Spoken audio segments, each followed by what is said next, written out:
Hello and welcome back to the show.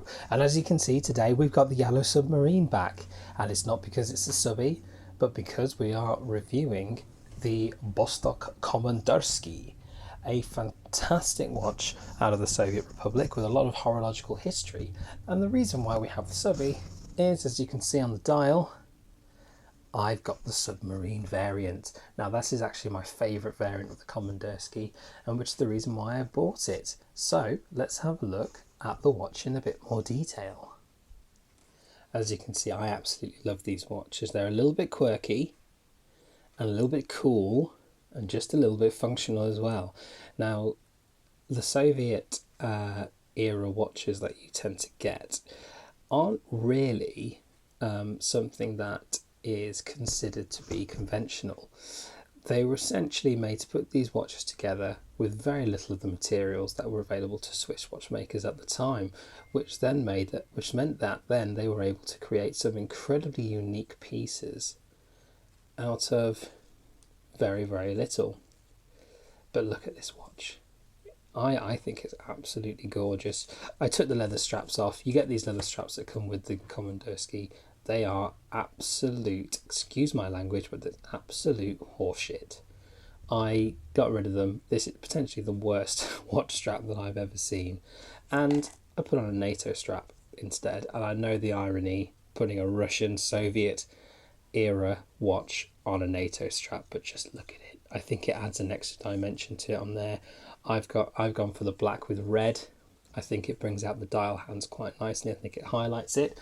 The other option that I had was a multicoloured one, which I'll see if I can get out now. Very unprofessional doing this on camera, but why the hell not?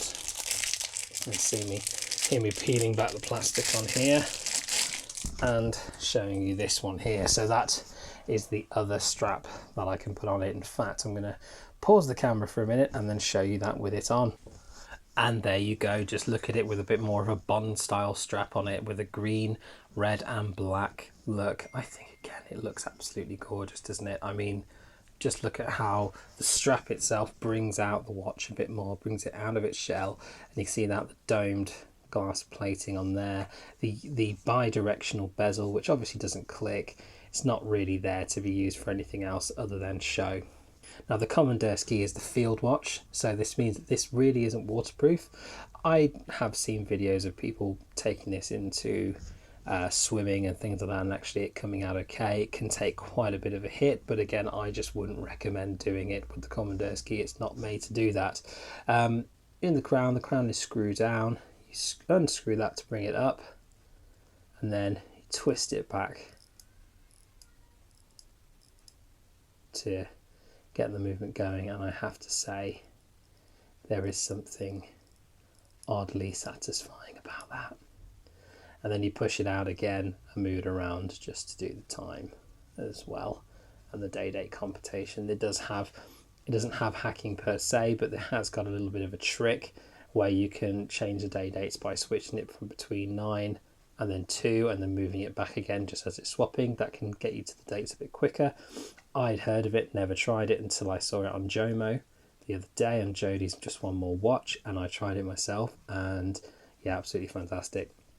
So 40mm dial, 18mm strap, so again the straps are really thin for this era, and it is a very, very thin watch as well. I think it's 6mm. I will just double check that now and see if I am right. I stand corrected. It is not that. It is just about 9mm on there. So again, not very thick on there, but that's another reason why the NATO is so good. It helps add the extra bit of sort of lift on there as well, makes it quite a nice and attractive watch. But again, I just think that watch is fantastic. I just love that dial. It's got such a vintage look on it. I just think absolutely fantastic.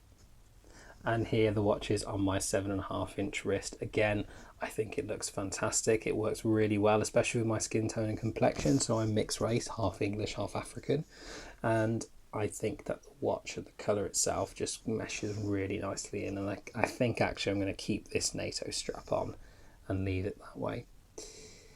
So any niggles with this watch?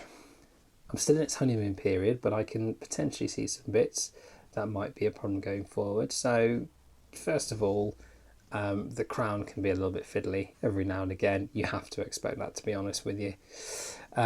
Secondly, apart from the straps, which would be the first one, number two or number three, then if you're counting the straps as well, is potentially the watch may not be able to be used for everything. So it's not going to be an everyday, it's not going to be a formal watch. It can be an everyday watch, a watch that you can wear when you're just doing things around the house. I think it can take a lot of punishment and keep going. And again, the pictures on the back, do make it very unique and a very interesting piece. It is brass, I believe. It's not steel. But then again, what are you getting for the money? I bought this for around about $42 on the market on eBay.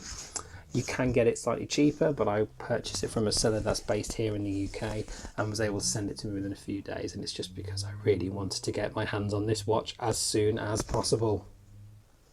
And so there it is again, just in its splendour and glory, along with the submarine, along with its old straps, which will be thrown away, and along with its case. So what do you guys think of the Vostok Komandirskie? I've seen some glowing reviews on it. I've seen some people that hate it. It seems to be a very Marmite watch. You either love this watch or you hate it. There's no in-betweens.